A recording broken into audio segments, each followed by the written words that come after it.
जीवक ने इस दुख भरी कहानी को सुनकर लंबी सांस ली। उसकी आंखें गीली हो गई थी।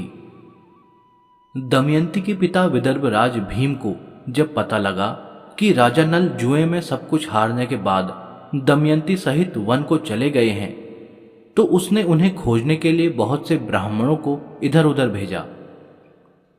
राजा ने ब्राह्मणों से कहा कि जो मेरी पुत्री और जवाई का पता लगाएगा उसे 1000 गौएं दी जाएंगी। बड़ी उपजाऊ कर मुक्त भूमि भी दूंगा। जो भी नल दमयंती को या दोनों में से एक को लेकर आएगा या उनका पूरा पता ठिकाना बताएगा, उसे यह पुरस्कार मिलेगा। वे सूझबूझ वाले ब्राह्मण नल दमयंती को खोजने चारों दिशाओं में चले गए। बहुत खोजने पर भी किसी को नल दमयंती का कुछ पता नहीं लगा।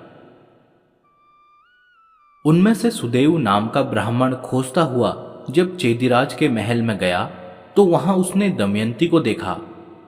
वह सुनंदा के साथ खड़ी थी। धुएं से घिरी ज्वाला की तरह उसका रूप पूरी तरह प्रकट नहीं हो रहा था। वह चिंता के कारण उदास, दुर्बल और मलिन थी। सुदेव अब उसके पास चला गया और बोला, विदर्भ राजकुमारी, मैं तुम्हारे भाई का मित्र सुदेव हूं। महाराज भीम ने मुझे तुम्हारी खोज के लिए भेजा है। तुम्हारे माता पिता और भाई सब सकुशल हैं और वहां जो तुम्हारे पुत्र पुत्री हैं वे भी सकुशल हैं।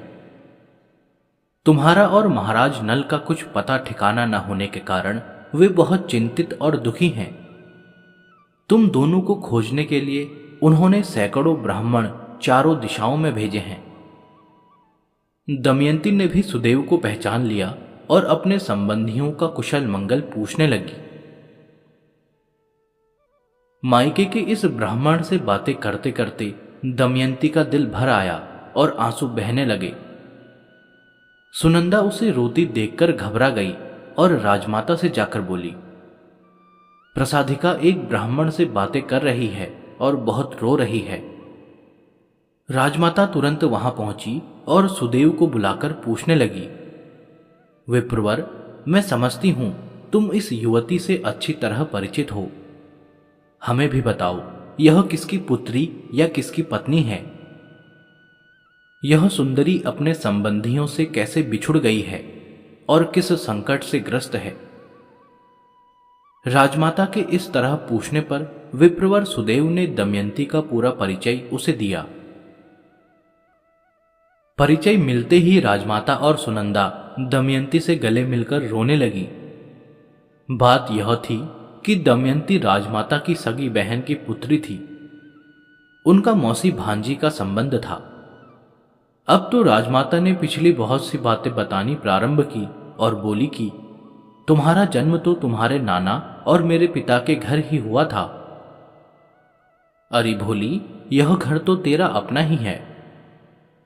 अब दमयंती बोली, मौसी जी, आप मुझे पहचानती नहीं थी, फिर भी आपने मेरे लिए सारी सुख सुविधाएं जुटा दी। मैं यहां सुरक्षित रूप से रहती रही।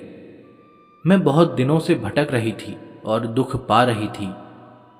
आपने मुझे आश्रय देकर संकट से बचाया। अब मुझे विदर्भ जाने की आज्ञा दीजिए।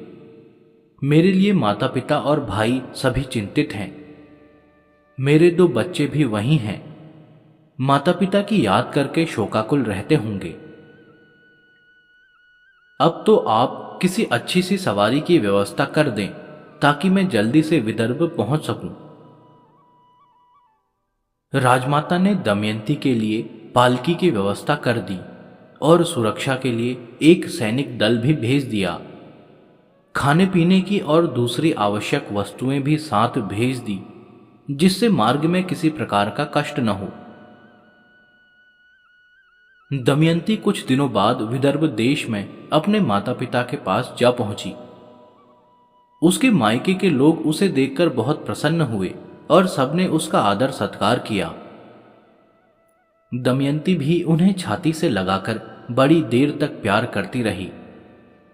इसके बाद दमयंती ने देवताओं और ब्राह्मणों का पूजन किया। राजा भीम ने पुत्री को खोज लाने वाले ब्राह्मण को 1000 गौएं, 1 गांव करमुक्त भूमि और धन देकर विदा किया। दूसरे दिन दमयंती ने अपनी माता से कहा, मां, यदि तुम मुझे जीवित देखना चाहती हो तो अपने जवाई की खोज कराने का एक और प्रयत्न करो। सच कहती हूं, मैं उनके बिना जीवित नहीं रहूंगी। बेटी की बात सुनकर मां की आंखें भर आई। रानी ने दमयंती को कोई उत्तर नहीं दिया। वह मन में कुछ सोचती रही। फिर रानी ने यह बात राजा भीम को बताई और नल को खोजने के लिए दोबारा प्रयत्न करने को कहा। पुत्री के दुख से दुखी राजा भीम ने नल की खोज के लिए ब्राह्मणों को दोबारा चारों दिशाओं में जाने को कहा। नल की खोज के लिए जाने वाले ब्राह्मण दमयंती के पास जाकर बोले, राजकुमारी जी, हम महाराज नल को खोजने जा रहे हैं। आपको कुछ कहना हो तो कहें। दमयंती ने कहा, हां, मुझे एक बात कहनी है। जहां कहीं भी आप लोगों की भीड़ देखें, वहां मेरी बताई यह बात कहें। प्रियतम छलिए, आधी साड़ी पहने मुझको वन में सोई हुई छोड़कर कहां गए तुम? मैं वैसी की वैसी जैसी छोड़ गए थे। ओ पत्थर दिल, पतिव्रता से क्यों मुंह मोड़ गए थे? आग विरह की मेरी छाती दर्द कर रही, तेरे दर्शन की आशा से नहीं मर रही। उत्तर दो मेरी बातों का, मेरे मन के मीत। ब्राह्मणों, यह कहकर आप महाराज को खोजने का प्रयत्न करें। जो व्यक्ति इस बात को सुनकर व्याकुल हो उठे, आंसू बहाने लगे या कुछ उत्तर दे, तो उससे विशेष रूप से पूछताछ करना। दमयंती की बात सुन समझकर ब्राह्मण नल को खोजने निकल पड़े। वे चारों दिशाओं में खोजते खोजते थक गए, पर राजा नल का कुछ पता नहीं चला। बहुत दिनों बाद पर्णाद नामक ब्राह्मण लौटकर दमयंती के पास आया और बोला, मैंने अयोध्या के राजा ऋतुपर्ण की राजसभा में तुम्हारा कहा हुआ सुनाया, पर किसी ने कोई उत्तर नहीं दिया। वहां से जब मैं लौटने लगा तो बाहुक नाम वाले एक व्यक्ति ने एकांत में मुझे तुम्हारी बातों का उत्तर दिया।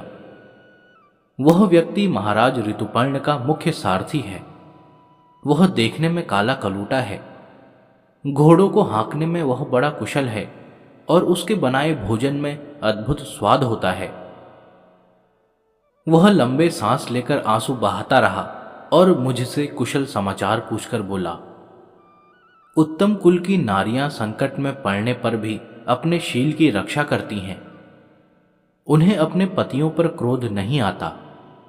पक्षियों ने जिसका एकमात्र वस्त्र तक हर लिया था और जो घोर संकट के कारण अपना विवेक खो चुका था, उस पर तुम्हें क्रोध नहीं करना चाहिए। मुझे क्षमा कर दो और मुझ पर क्रोध न करो। बाहुक का यह उत्तर सुनकर मैं तुरंत यहां चला आया हूं। अब आप ही निश्चय करें कि क्या करना उचित होगा, और उचित समझें तो महाराज को भी ये बातें बता दें। पर्णाद की ये बातें सुनकर दमयंती की आंखों से आंसुओं की धारा बहने लगी। वह एकांत में अपनी माता से जाकर बोली, मैं महाराज नल को यहां बुलाने का एक उपाय करना चाहती हूं, पर पिताजी को इसका पता नहीं लगना चाहिए। मैं सुदेव ब्राह्मण को ऋतुपर्ण की राजधानी अयोध्या में भेजना चाहती हूं। फिर उसने पर्णाद को बहुत सा धन देकर विदा किया और वचन दिया कि जब महाराज नल आ जाएंगे तब और भी दूंगी। फिर उसने सुदेव को बुलावा भेजा और माता के सामने ही कहा, सुदेव जी, आप पंछी की तरह उड़कर अयोध्या नगरी में जाइए और वहां के राजा ऋतुपर्ण से कहिए कि राजा भीम की राजकुमारी दमयंती दोबारा स्वयंवर करेगी। वहां सभी राजा राजकुमार आ रहे हैं। स्वयंवर कल ही होगा। यदि आपके लिए कल दिन निकलने तक विदर्भ पहुंचना संभव हो तो पहुंचिए। दमयंती कल सूर्योदय के बाद दूसरे पति का वरण करेगी। कारण यह है कि निषदराज नल के जीवित या मृत होने का कोई समाचार नहीं है। ब्राह्मण सुदेव ने दमयंती के बताए अनुसार जाकर सारी बात महाराज ऋतुपर्ण को बता दी